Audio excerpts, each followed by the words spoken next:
This is the third screencast related to section 4.5, graphs of sines and cosines. On this one, we will look at transformations. This is a quick review of stuff you've learned back in pre-calc 1. We've even done some of it in an intermediate algebra class like Math 99. So what I want to look at here, this is the part of the online graphing calculator. I'm looking at graphs in 2D.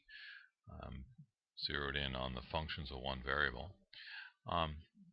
Back in an algebra class, you did things like looking at y equals x squared as your standard parabola, vertex at the origin. And you learned about ways of moving this around. This is transformation, so you transform this graph. You move it left, right, up, down, squeeze it, stretch it. All of these things are transformations. And one of the things that you learned how to do was, for instance, to take a graph and say I'll have y equal x squared as my original one. And what happens if I just say y equals x squared plus 1? Well, you get another graph, which is the graph you started with, just shifted up 1. In fact, if you change the 1 to a 2, it shifts it up a little more. Change the 2 to a 3, it shifts it up more. So your graph just got shifted upwards by that addition out here. This isn't just true about x squared, it's true about any function. If what I had here was, if I had the square root of x is that black curve, and I change this to the square root of x, the blue curve is the black curve plus 3. So the y coordinate is 3 bigger here than it was up there at y1. And the graph's just shifted up. Of course, if we change that from a plus 3 to a minus 3, then the y coordinates of the second graph are now 3 smaller than the y coordinates of the first graph for the same value of x. And so the graph is just shifted downwards. Okay. Let's go back to x squared here and x squared here. So adding or subtracting numbers to the outside of the function allowed us to move things up or down. Now, let me see if I can get rid of that. Okay, now the black and the blue are in the same place.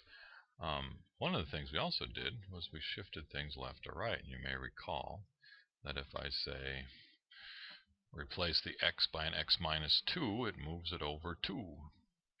If I say x minus 3, it should move it over 3. So the blue curve has its x's shifted by 3 before you square it.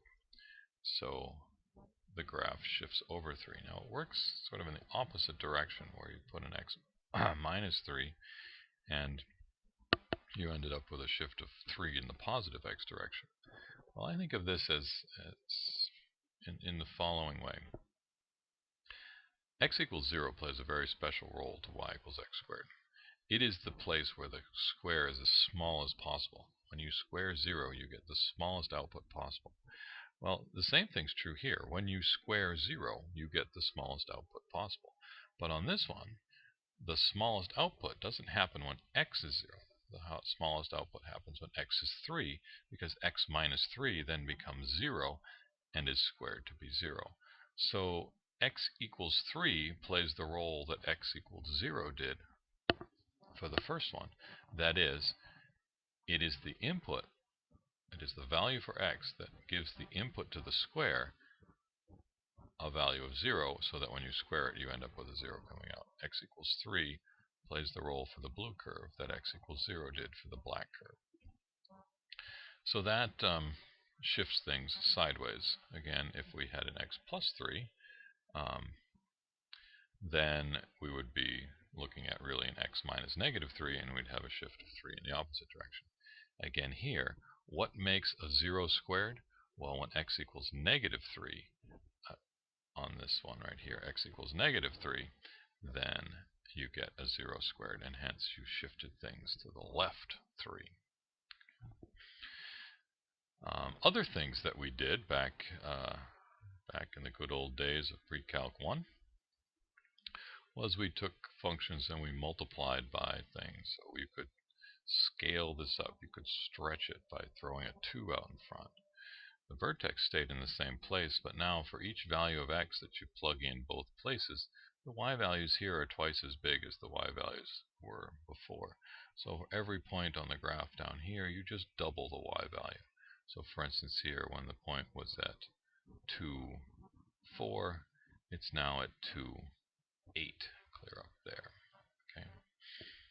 So multiplying stretched things. If you multiplied by a negative number, then what happened is things get turned upside down.